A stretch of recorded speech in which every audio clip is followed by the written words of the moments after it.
안녕하십니까? 네. 어제와 오늘 아주 전국적으로 비가 많이 왔습니다. 이번 비로 유난히 더웠던 올해 여름이 이제 끝이 나는 것 같습니다. 드디어 이제 신선한 가을이 다가오는 것 같습니다.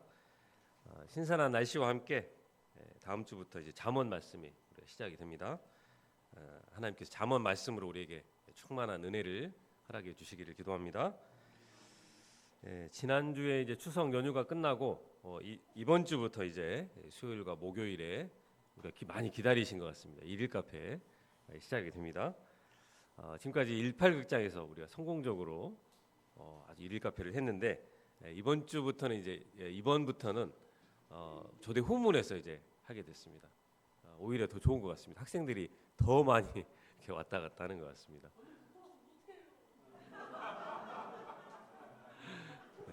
우리 효진자매 하나도 안 부끄러운 것 같습니다. 네. 우리가 일일 카페를 통해서 이를 통해서 우리가 캠퍼스에 대한 심정과 또 주인 의식을 갖고 학생들을 위해서 간절히 기도하는 그런 목자들이 되었으면 좋겠습니다. 그리고 꼭 한 명의 예비된 양들이 있을 줄로 믿습니다. 캠퍼스에 가면은 예비된 우리 양들이 있을 줄로 믿습니다. 일카페를 통해서 또 이런 양들을 우리가 만날 수 있도록 기도하고 우리가 도전하면 좋겠습니다. 하나님께서 예비하신 한 명의 양들을 우리 가운데 보내주시도록 내가 간절히 기도해야겠습니다. 말씀을 시작하겠습니다. 오늘 본문에서 예수님은 다가오는 고난 앞에서 기도하심으로 이를 담대하게 감당하실 수가 있었습니다. 예수님은 그의 제자들에게도 깨어 기도하라고 말씀하십니다. 예수님은 오늘 말씀을 통해서 저희들에게 기도가 무엇인가를 가르쳐주고 계십니다.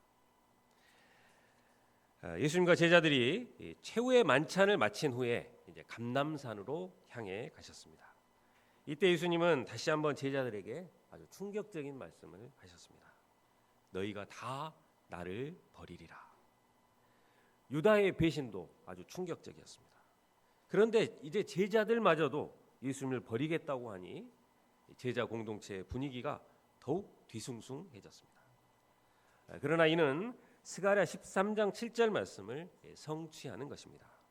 기록된 바 내가 목자를 치리니 양들이 흩어지리라. 여기서 목자이신 예수님을 치시는 분이 하나님이십니다. 목자가 힘들어지면 양들은 믿음을 잃고 흩어지기가 쉽습니다. 양들이 흩어지는 것만큼 목자에게 또 절망적인 일이 어디에 있겠습니까? 그러나 내가 살아난 후에 너희보다 먼저 갈릴리로 가리라. 예수님은 제자들의 연약함을 알고 계시고 그들보다 먼저서 갈릴리로 가서 이제 그들을 맞이하고 또 그들과 새로운 출발을 하고자 하셨습니다. 제자들이 단체로 멘붕에 빠져 있을 때 베드로가 나섰습니다. 다 버릴지라도 나는 그러하지 않겠나이다.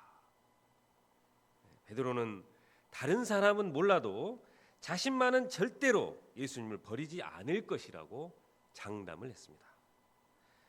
그는 자기 자신을 믿고 신뢰했습니다. 그러나 예수님은 이런 베드로에게 단호하게 말씀하십니다. 이런 베드로에게 무자비하게 노받고 직구를 날리셨습니다.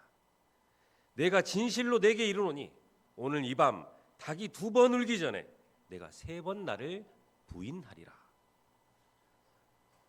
베드로는 예수님의 말씀을 듣고 매우 수치스럽고 아주 모욕적이라고 여겼을 것입니다. 자신의 진심을 몰라주는 예수님이 야속하게 느껴졌을지 모릅니다. 베드로는 이를 도저히 받아들이고 또 인정할 수가 없었습니다. 그래서 베드로는 더 세게 나갔습니다. 31절을 보십시오.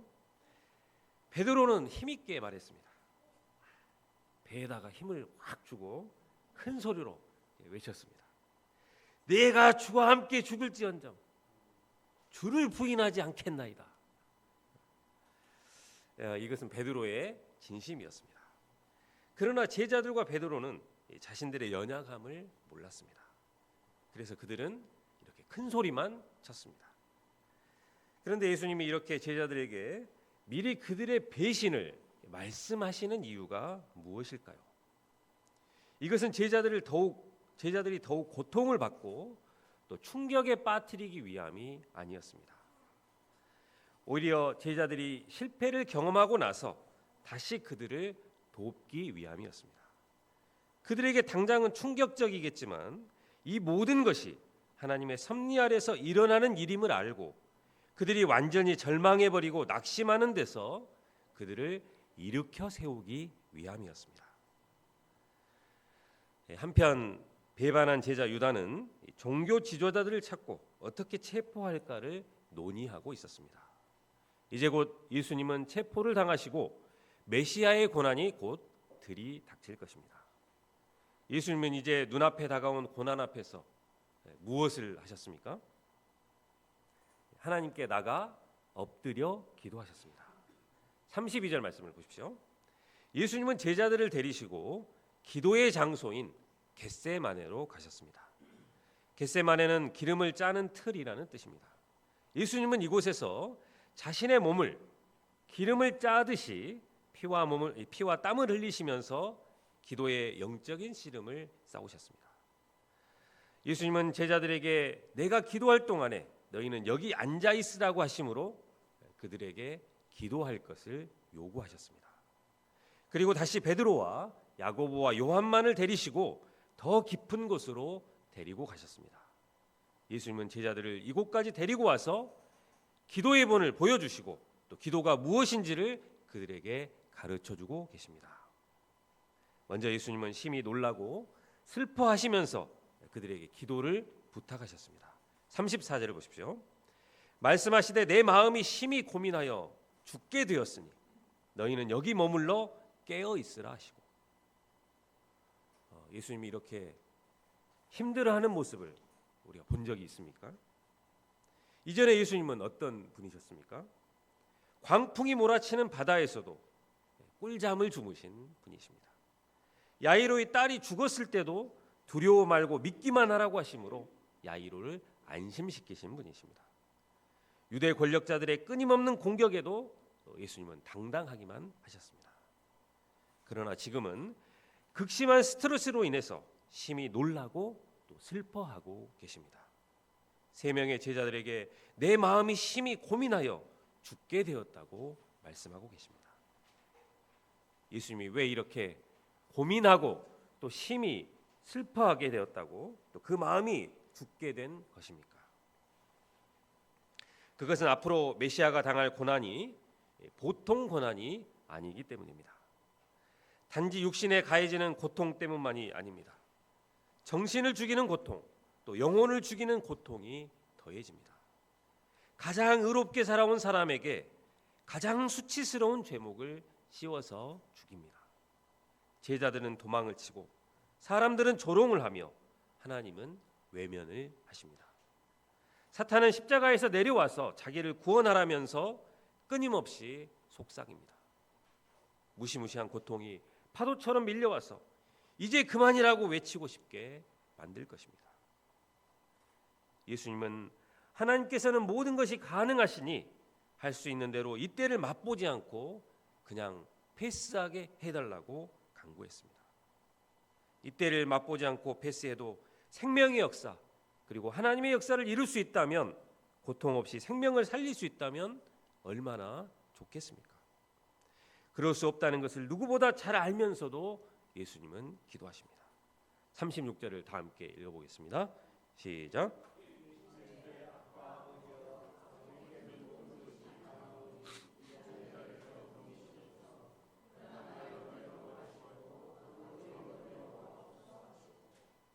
예수님은 하나님을 향하여 아빠, 아버지라고 부르십니다. 아빠는 아버지에 대한 아들의 특별한 신뢰와 그리고 친밀감이 담겨 있는 호칭입니다. 품이나 체면이 없는 아주 솔직한 감정이 담겨 있습니다. 자신이 마셔야 하는 저주의 쓴 잔을 두고 하나님을 아빠라고 부르는 것을 볼 때 예수님이 얼마나 하나님을 신뢰하고 계신지를 볼 수가 있습니다. 기도는 이와 같이 자기의 솔직한 마음을 하나님 앞에 털어 놓는 것입니다.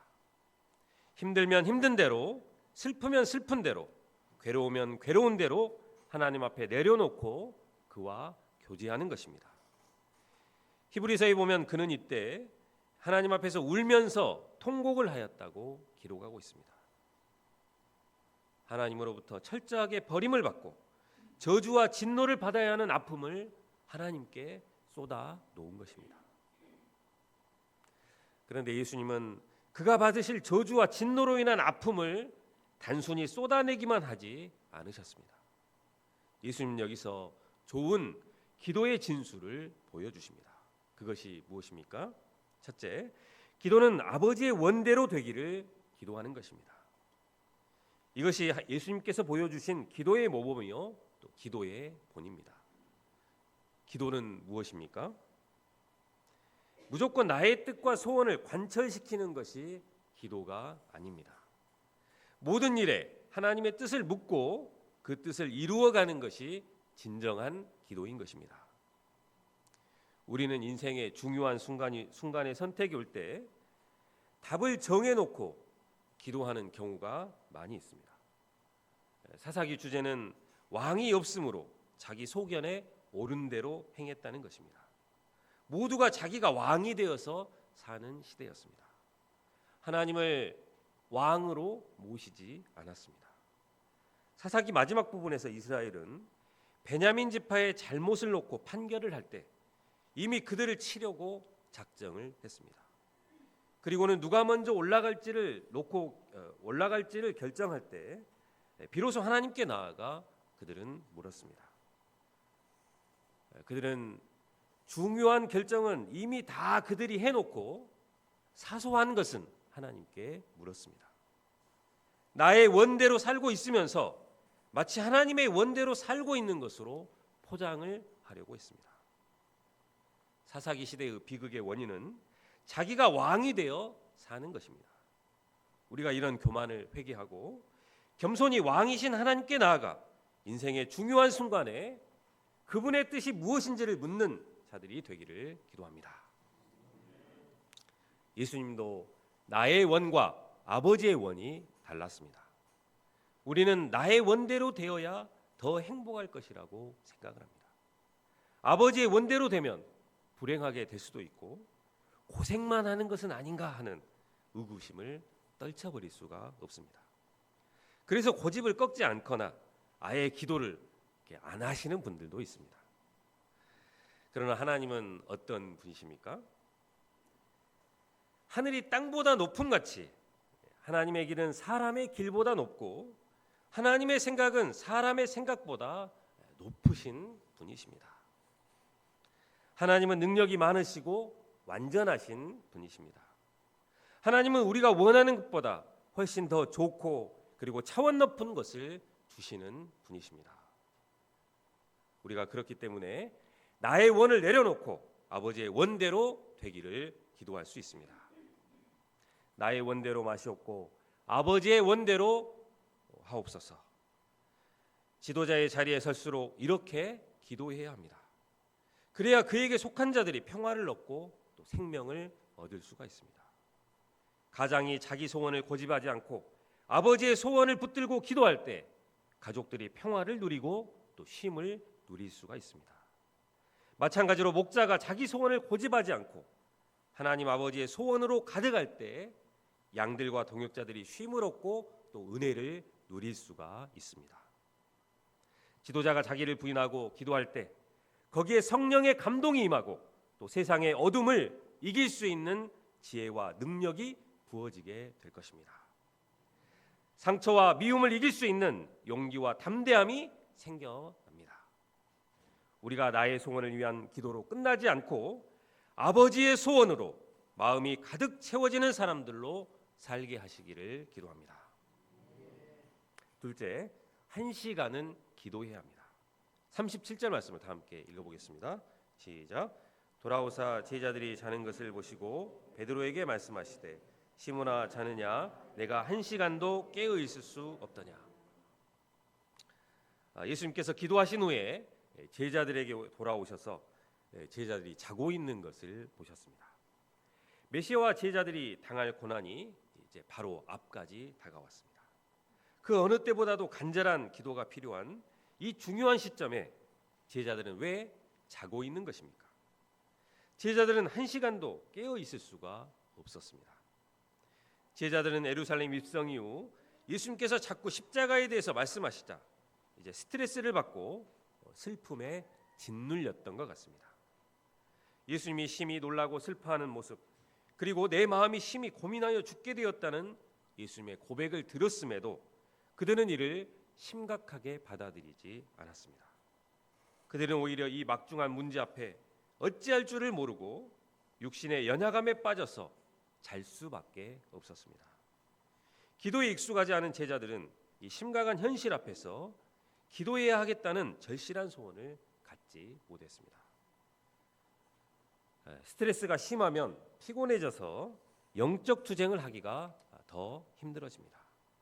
기도하려고 해도 기도에 집중하지 못하고 참으로 현실을 도피해 버리고자 합니다. 이들은 무엇을 위해서 기도해야 할지, 그리고 어떻게 기도해야 하는지 알지를 못했습니다. 그런데 주님은 지금 기도하지 않으면 장차 시험에 들게 된다고 말씀하십니다. 1시간은 문자 그대로 1hour, 60분을 가리킵니다. 예수님은 그의 제자들에게 딱 1시간을 기도할 것을 요구하셨습니다.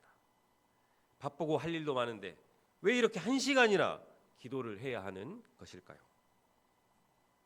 우리가 살아가는 삶의 현장은 영적인 전쟁터입니다. 고요하고 아무 일이 없다는 듯이 돌아가고 있지만 영적인 세계에서는 마귀가 늘 우는 사자처럼 두루 다니면서 산길자를 찾아 헤매고 있습니다. 이런 영적인 세계에서 살아남는 유일한 비결은 기도하는 것입니다. 하나님의 아들이신 예수님조차 고난을 앞두고 기도하셨습니다. 우리가 영적인 위기 가운데 이를 이겨낼 방법은 기도 외에 다른 아무것도 없습니다. 그러므로 우리도 예수님처럼 기도해야 하는 것입니다. 그것도 5분, 10분 기도하는 것이 아니라 1시간가량 기도해야 합니다. 내 뜻을 주장하는 데서 하나님의 뜻을 영접하는 시간, 하나님의 뜻이 무엇인지를 발견하는 시간, 두려움, 불신, 의심이 믿음과 확신으로 바뀌는데 시간이 필요합니다. 예수님도 땀방울이 핏방울이 되기까지 마치 기름을 짜내듯 기도하셨습니다. 치열한 영적인 씨름을 해야 합니다. 우리가 살고 있는 현실도 만만치가 않습니다. 우리가 이런 영적인 현실을 자각하고 1시간 기도 운동을 통해 예수님처럼 마귀의 시험을 이기고 승리하는 자들이 되기를 기도합니다. 또한 우리는 이번 주에 일일 카페를 앞두고 있습니다. 일일 카페를 통해서 캠퍼스에 복음을 전하고 또 이를 계기로 하나님께서 예비하신 양들을 보내주시도록 기도하고 있습니다. 이 중요한 역사를 위해서 9월 한 달간 전 동역자 합심 기도를 저녁 8시에 하고 있습니다. 우리가 이를 위해서도 1시간 기도를 해야겠습니다. 이제 비도 그치고 날씨도 이제 선선해진다고 합니다. 가을학기에 매일 1시간 기도하는 종들이 되기를 기도합니다. 셋째, 깨어 있어 기도해야 합니다. 38절을 보십시오. 시험에 들지 않게 깨어 있어 기도하라. 마음에는 원이로되 육신이 약하도다. 이 말씀은 우리가 어떤 상황에서도 깨어 기도해야 하는 절대적인 이유에 대해서 가르쳐 주십니다. 첫 번째는 사탄의 시험에 들지 않기 위함입니다. 사탄은 우리보다 강하고 또 간교하기 때문에 우리의 힘과 지혜로 이길 수가 없습니다. 깨어 있으라는 말씀이 오늘 본문에 6번이나 강조되어 있습니다. 깨어 기도하지 않으면 자기도 모르게 영적인 분별력을 잃고 사탄의 시험에 들게 되는 것입니다. 두 번째는 육신이 약하기 때문입니다. 이는 육신이 약하기 때문에 어쩔 수 없다는 그런 뜻이 아닙니다. 육신이 약하기 때문에 더욱 깨어서 기도해야 한다는 것입니다. 그러나 기도에 연단되지 않을 때 대개는 마음의 원보다 육신의 소욕을 따라가게 됩니다. 우리는 육신이 연약하다는 사실을 인정하고 겸손히 주님의 도우심을 더욱 절실히 구해야 하는 것입니다. 기도함으로 마음의 소원과 육신의 소욕의 괴리를 좁혀 나가야 합니다. 하나님의 아들이신 예수님도 육신의 연약함을 인정하시고 하나님 앞에 무릎을 꿇고 엎드려 기도하셨습니다. 깨어 기도할 때 우리 마음속에 끊임없이 일어나는 우리의 인간적인 생각과 그리고 죄의 소욕을 이길 수 있습니다. 처음 기도하실 때 심히 놀라고 슬퍼하셨던 예수님은 3번 기도하신 후에 완전히 달라지게 됩니다. 41절, 42절 말씀을 다 함께 힘있게 한번 읽어보겠습니다. 시작.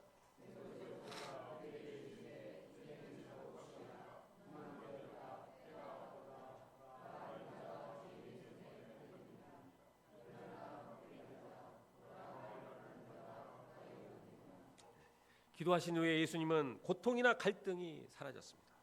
그리고 당당히 고난 앞으로 나아가십니다. 43절 말씀을 보십시오. 예수님을 체포하기 위해 유다는 성전을 지키는 로마 군인들을 이끌고 왔습니다. 그리고는 배반의 키스에 맞춰서 무기 든 자들이 예수님을 체포했습니다. 그러자 제자 중 한 사람이 칼을 빼어서 대제사장의 종을 쳐서 그 귀를 떨어뜨렸습니다. 요한복음에서는 베드로라고 그의 실명이 기록되어 있습니다. 베드로는 이렇게 함으로써 예수님께 대한 충성을 표시했습니다. 그러나 인간적인 충성은 예수님께 아무런 도움이 되지 못했습니다. 그가 검을 빼어서 혈기로 대항한 것은 용감해 보이지만 사실은 그의 내면의 두려움에서 비롯된 것이었습니다. 그가 깨어 기도하지 않았을 때 내면의 두려움을 이길 수가 없었고 혈과 육으로 대항하게 된 것입니다. 그러나 예수님께서 검을 사용하지 않으신 것은 검을 사용할 능력이 없기 때문이 아닙니다. 예수님은 오히려 성경을 이루기 위해서 적극적으로 체포에 응하셨습니다. 49절을 보십시오. 내가 날마다 너희와 함께 성전에 있으면서 가르쳤으되 너희가 나를 잡지 아니하였도다. 그러나 이는 성경을 이루려 함이니라 하시니라. 자신을 배반한 제자와 또 자신을 체포하려는 사람들을 보면서 예수님은 어떻게 이 모든 상황을 성경이 이루어지는 과정으로 보실 수가 있었을까요? 그것은 예수님께서 깨어 기도하셨기 때문입니다. 그럴 때 고난에 담긴 하나님의 뜻을 위해서 적극적으로 십자가를 지고자 하신 것입니다. 예수님께서 체포되실 때 큰 소리를 치던 제자들은 온데간데 없고 모두 다 예수님을 버리고 도망하기에 바빴습니다. 이런 중에 마가복음은 한 청년이 예수님을 버리고 도망함을 매우 특이하게 기록하고 있습니다. 그 청년은 벌거벗고 즐겨 잠을 자던 청년이었습니다. 그렇게 자다가 예수님께서 체포되어 끌려나가는 것을 전해 듣고 그는 벗은 몸에 배 혼니부를 두르고 무작정 예수님을 따라가다가 무리에게 붙잡혔습니다. 참결에 배 혼니부를 두르고 예수님을 따랐다는 것은 그 청년의 예수님에 대한 사랑과 열정을 말해주고 있습니다. 그러나 그는 끝까지 이 예수님에 대한 사랑을 지키지는 못했습니다. 무리에게 잡히자마자 그는 매미가 허물을 벗듯이 배 혼니부를 버리고 벗은 몸으로 도망쳤습니다. 저자 마가는 이 사람을 한 청년으로만 소개했는데 그는 정작 자기 자신이었습니다. 마가는 자신의 부끄러운 과거를 기록하므로 이런 자신을 용납하고 사랑으로 키워주신 예수님의 은혜를 드러냈습니다. 61절 말씀을 보십시오. 예수님은 거짓 증언들에 대해서 아무 대답도 하지 않으시고 또 자기 자신을 변호하지도 않으셨습니다. 그런데 대제사장이 내가 찬송받을 이의 아들 그리스도냐라고 묻는 질문에 자신의 정체성을 분명하게 밝히셨습니다. 62절 말씀을 다 함께 읽어보겠습니다. 시작.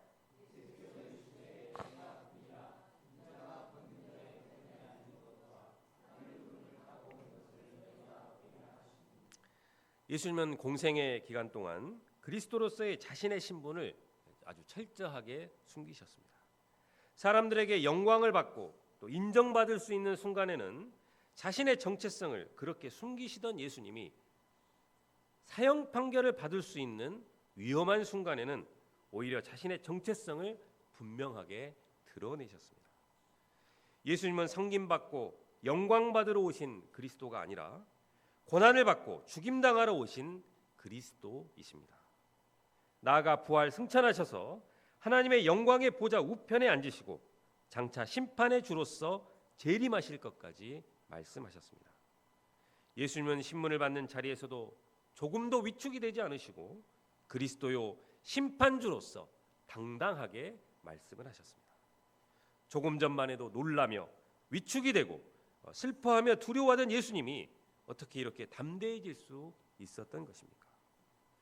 겟세마네 기도에서 승리하시고 이미 잔을 마시고자 결단하셨기 때문입니다. 대제사장은 옷을 찢으면서 예수님을 신성모독죄로 사형을 언도했습니다. 어떤 사람들은 예수님에게 침을 뱉고 그의 얼굴을 가리고 주먹으로 치면서 예수님을 조롱했습니다. 심지어 하인들까지 손바닥으로 예수님을 때렸습니다. 그런데 예수님은 이미 이 모든 상황을 예고하셨습니다. 보라, 우리가 예루살렘에 올라가노니 인자가 대제사장들과 서기관들에게 넘겨짐에 그들이 죽이기로 결의하고 이방인에게 넘겨주겠고 그들은 능욕하며 침뱉으며 채찍질하고 죽일 것이니 이 모든 순환이 예수님이 메시아이심을 증명하고 있으며 하나님의 뜻이 이루어지고 있었습니다. 반면 베드로의 모습은 어떠했습니까? 66절을 보십시오. 베드로는 예수님을 멀찍이 쫓아 대제사장의 집 아랫뜰까지 따라왔습니다. 거기서 불을 쬐고 있는데 대제사장의 여종이 기습 질문을 던졌습니다. 너도 나사렛 예수와 함께 있었도다. 베드로는 순간적으로 놀라 부인했습니다. 조심조심 앞뜰로 이동했는데 거기서 또 다른 추궁을 받았습니다. 이번에도 예수님을 부인하고 간신히 위기를 넘겼습니다. 그런데 얼마 가지 못해서 또 다른 사람들에게 추궁을 당했습니다.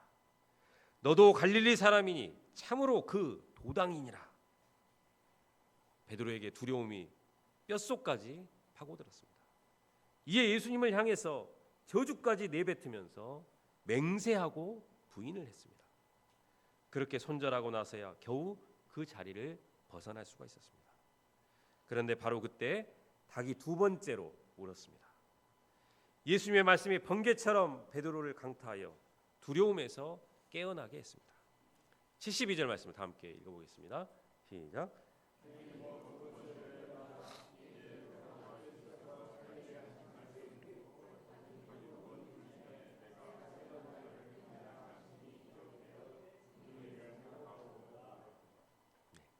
닭도 울고 베드로도 울었습니다. 너무 부끄러워서 눈물이 났는지 아니면 너무 분하고 억울해서 눈물이 났는지 알 수 없습니다. 다만 본문을 보면 말씀이 기억되어서 그 일을 생각하고 울었다고 했습니다. 예수님과의 관계를 회복하게 만드는 눈물이었던 것은 분명합니다. 베드로가 부끄럽고 힘든 시간이 지나면서 예수님의 말씀을 기억한 것은 참으로 잘한 일입니다. 부끄러운 기억 그리고 실패의 기억에 끌려가서 자책과 절망으로 추락하지 아니하고 다시금 일어설 수 있는 출발이 되었습니다. 결론적으로 고난이 닥쳐올 때 11 제자를 비롯하여 모든 사람이 예수님을 버렸습니다. 그런데도 예수님은 어떻게 홀로 고난의 길을 걸어갈 수가 있었을까요? 그 비결은 예수님의 기도에 있었습니다. 예수님은 십자가를 앞두고 간절히 기도하셨습니다. 기도를 통해서 자신의 소원을 내려놓고 고난의 잔에 담긴 아버지의 뜻을 깊이 받아들이셨습니다. 우리도 고난을 피하려 하기보다 날마다 자신의 연약함을 인정하고 깨어서 기도함으로 그리스도의 고난에 동참하며 자기를 부인하고 또 자기 십자가를 지고 예수님을 따르는 제자의 삶을 살기를 기도합니다. 가라께 저희들이 깨어 매일 1시간씩 기도하는 중에 예수님과 같이 기도하며 승리하는 인생들이 되기를 기도합니다. 36절 말씀을 함께 읽고 기도하겠습니다. 시작. 이르시되 아빠 아버지여 아버지께는 모든 것이 가능하오니 이 잔을 내게서 옮기시옵소서. 그러나 나의 원대로 마시옵고 아버지의 원대로 하옵소서 하시고. 하나님 아버지, 그동안 마가복음 말씀을 통해 십자가에서 피 흘려 죽으시기까지 죄인들을 구원하시기 위해 저희들을 섬겨주신 예수님의 크신 은혜를 생각할 때 감사를 드립니다. 하나님 아버지, 오늘 예배 말씀을 통해서 예수님께서 아버지의 원대로 하옵소서 기도하신 그 기도를 배우게 하신 것을 감사합니다. 저희들이 하나님의 원대로 되기를 기도하는 자들이 되기를 기도합니다. 또 예수님처럼 고난 앞에 하나님 앞에 엎드리는 자들이 되게 하시고 또 1시간 이상 깨어 기도하는 자들이 되기를 기도합니다. 가을학기에 깨어 기도하는 중에 일일 카페 또 양들을 보내어 주시도록 간절히 기도할 수 있도록 도와주시기를 기도합니다. 예수님의 이름으로 기도합니다.